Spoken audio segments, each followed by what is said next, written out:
సిగాచి పరిశ్రమ దగ్గర కార్మిక సంఘాల ఆందోళన కలకలం రేపింది. కార్మిక సంఘాల నేతలు ప్రమాదస్థలి పరిశీలనకు వెళ్లారు. ఈ నేపథ్యంలోనే పోలీసులు కార్మిక సంఘాల నేతలను లోనికి అనుమతి లేదని అడ్డుకున్నారు.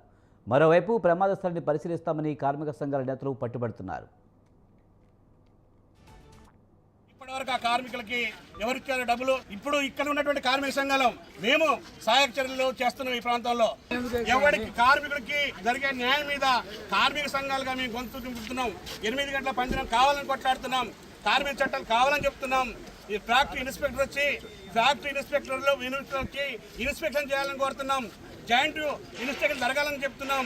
కార్మికుడు కంప్లైంట్ ఇచ్చినా కానీ చర్యలు తీసుకునేటువంటి రైట్ కార్మిక చట్టాల్లో ఉంది. కానీ ఈరోజు దాన్ని తొంగలదొక్కుతున్నారు.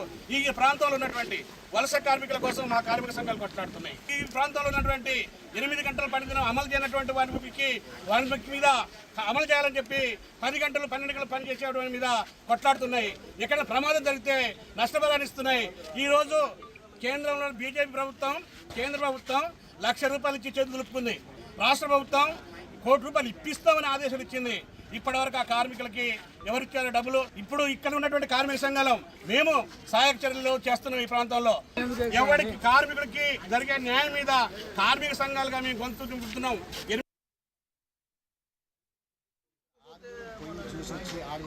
హలో హలో ఓకే నేను ఇందులో తీసుకొని కొంతమంది తీసుకొని వచ్చి చుట్టూ పంపిస్తాను. హలో హలో హలో ఓకే నేను ఇందులో తీసుకొని కొంతమంది తీసుకొని వచ్చి చుట్టూ పంపిస్తాను. హలో